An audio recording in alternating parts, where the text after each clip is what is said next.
Hey guys, this is going to be my Legends of Tomorrow Arrow video combined just because there's so much stuff going on. They just announced a Batgirl movie from Joss Whedon while I was finishing this. It's crazy. If you're new to the channel, I do DC and Marvel videos every week. Be sure to subscribe to get everything and leave all your suggestions for bonus videos and stuff you guys want to talk about. We're almost done with Legends of Tomorrow this season. Both it and Arrow have been vastly better than they were last season. So I'm going to start with Legends of Tomorrow because more people were asking about that. But the Arrow episode was also great, so I'll talk about that. We'll see if I can finish this in under 10 minutes. So we'll say about 5 minutes or so for Legends of Tomorrow, then 5 minutes for Arrow stuff. So the fun of this episode is in seeing the Legion of Doom get their big win. It would have been crap if they didn't. I would have been so mad because they hyped it all season long. The victory of the Reverse Flash, just standing tall. The only thing that made me really mad about this, though, is the trophy case that Damien Darhk has with all of the heroes' masks. Like they explain, it's been about a year, so at some point he re-killed all of the people in Star City. He killed all the people in Central City, Team Arrow, Team Flash, completely gone with the exception of the Legends characters that he's turned into his own private evil Charlie's Angels. So Vixen and Sarah were a ton of fun in this episode. I totally love the black leather getup. How can you not love that? And they even killed a superhero version of Felicity Smoke. So half of you are probably really happy that she got to wear a costume, and the other half of you that really hate the character are probably stoked that she died.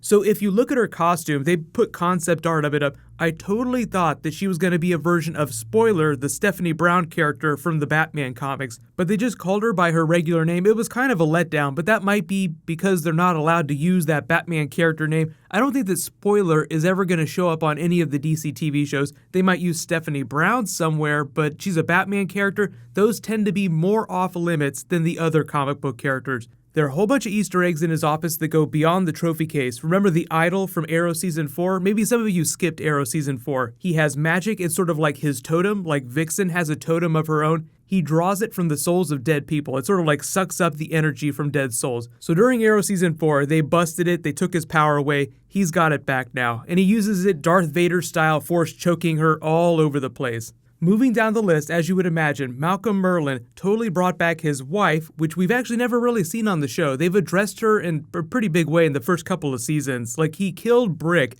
Brick is the character that Vinnie Jones played during Season 3. Merlyn killed him in revenge for the death of his wife because she died in the Glades at a hospital that she was working at. So he brought Tommy back, but of course they're not around because Colin Donnell's busy on another TV show. Kind of a bummer in the way they cut around the really big things that you wanted to see because, we get to the Reverse Flash who's taken over Star Labs. Like he says, he really missed working with Caitlin and Cisco on a team. But in this timeline, you can see what he's done. He's turned himself into someone that everybody loves. He's a super genius. He's solved all the world's biggest problems. Everybody treats him like a god, kisses his ass, or is terrified of him. And he's got the Black Flash in a containment unit like they would put one of the metas in the Pipeline prison. So a lot of you are like, hey, wait a minute, hold the phone. Why is the Black Flash still around? Wouldn't he use the Spear of Destiny to get rid of it? Well, there are two reasons for that. One is because if you keep an attack dog around and you put it in a cage and there's a person who is afraid of the attack dog that nobody else can take down, how do you take care of that person? You can totally find a way to release the attack dog, and what a coincidence that that attack dog has Speed Force powers and wants to devour this time aberration.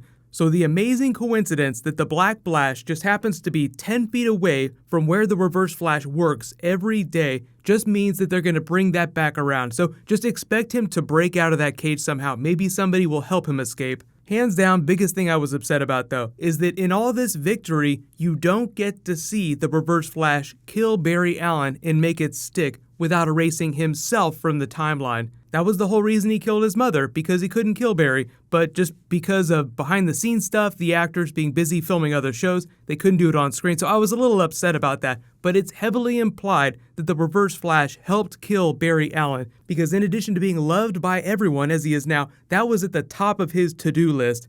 So moving down the list, you have the Rogues. They have their run of Central City, and Heatwave is like, this is the most boring thing ever. Captain Cold is totally not himself either. He would also get really bored by this too. Like, they love him. It's almost like Flashpoint Citizen Cold, where he's still kind of evil, but he's kind of in charge of the city. So I guess you could look at it as an Easter egg for that. I love their relationship, but I felt like the twist with their characters was the least interesting. Like, the Reverse Flash is my favorite character on the show, so naturally I was more interested in what was going on with that storyline. But surprise, surprise, the Wave Rider is now like a toy desk model on the Reverse Flash's desk. He walks by it every day, so that's probably part of the joke. So Rip has got to find some way to escape. Maybe he'll have something to do with distracting the Reverse Flash by releasing the Black Flash, and they'll be able to repower the ship, go back in time, and get back to the Spear of Destiny so that they can fix everything.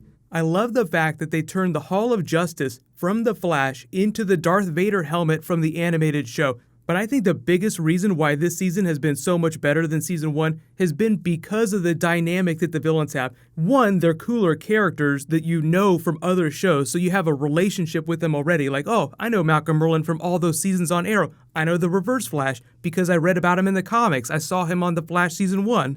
So the finale is titled Aruba. There's going to be some crazy twist. I have a feeling they'll find a way to resolve things, fix the timeline, like fix reality, but allow these characters to continue to exist so that they can come back in the next season and be villains. Hopefully they'll cycle the roster and another person will join the Legion. But if you couldn't tell from all the villain monologuing that the Reverse Flash did, obviously that's all going away. They're totally going to hand him his ass in the finale somehow. It'll be some big twist. Vixen will come back because if she were to die now, then her daughter would never be born and her granddaughter would never become the Vixen that we saw on Arrow Season 4. So they'll go back in time, find a way to fix it before the next episode of The Flash and Arrow. So if you're wondering why they didn't address it on the other TV shows, it's because this is all happening in this alternate reality, so the other characters wouldn't know about it either, and it's not meant to be like a big 3 or 4-way crossover.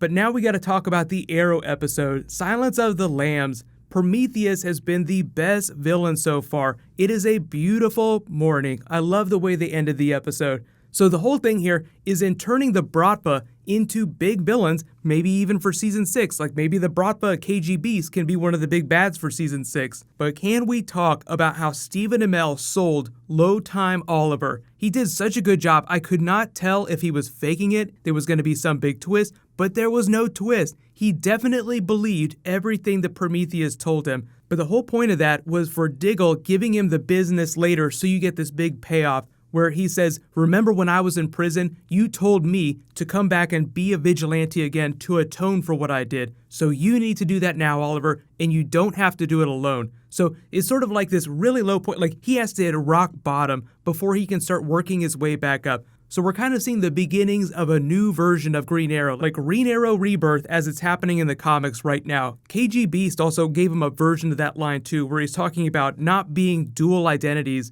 just always being the Green Arrow. Like Batman definitely has two distinct personalities. He has Bruce Wayne and then he has Batman. Batman is the normal personality. Bruce Wayne is meant to be the mask. It's the other way around for Clark Kent and Superman, like people talk about that. Clark Kent is not the mask. Superman is the mask that he wears.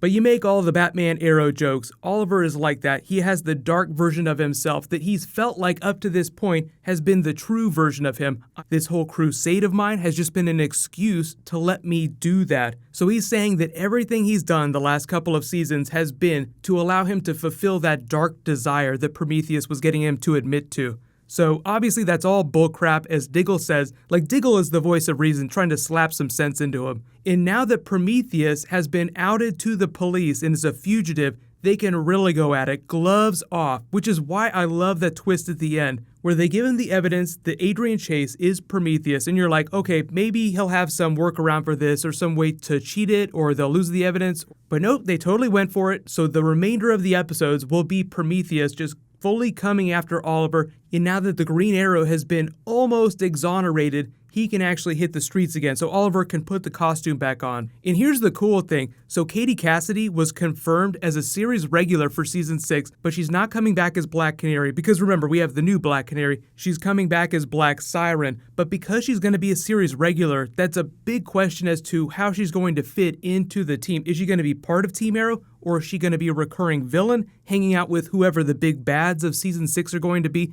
Is this going to be a resurgence of the Suicide Squad? Because we have King Shark, and Prometheus will probably get thrown in Argus eventually too. And the actor that played Captain Boomerang was teasing that he might be coming back. So it just feels like there's a lot of Suicide Squad things happening in the background. They're just, all those people are chilling out at Argus, so it's like, hey, if you have them in your back pocket, why don't you let them come out and have some fun? But there's still a whole bunch of questions. We have several episodes to go, so we'll get more clues about where they're going with season 6 by the end of the season. It'll be a lot of fun. So let me know, what did you guys think about both of the episodes? It was totally solid, Legends of Tomorrow. I can't wait to see what they do with the finale. I'm really excited about season 3. I feel like I love the Flash characters more, like I'm a bigger fan of their comic book characters, but what Arrow's been doing has been so much more solid than the other shows the last couple of weeks. But what's going to happen next is there was a whole bunch of new Justice League footage and Aquaman footage for the Aquaman movie that was screened last night, so I'll do a breakdown of what that is. They teased Atlan, who was from the New 52. He was the original King of Atlantis, so it sounds like he's actually going to be in the Aquaman movie. Legion just had its finale too, so I'll try to do an explainer video for that. Congratulations to the latest Flash Ring giveaway winner, Nerd Ninja. Please private message me on the back end of my channel so I can get your contact details. There was a new round in this video. I'll announce the winner when I post that next Justice League video, so that should drop in the next couple of hours. While you wait for that, you can click here for brand new Flash, and you can click here to learn about how Sony and Marvel might not be sharing the Spider-Man character after they get done with all of the Spider-Man Homecoming movies. So it's not as bad as it sounds, but thank you so much for watching. Let's high five. I'll see you guys in the next video.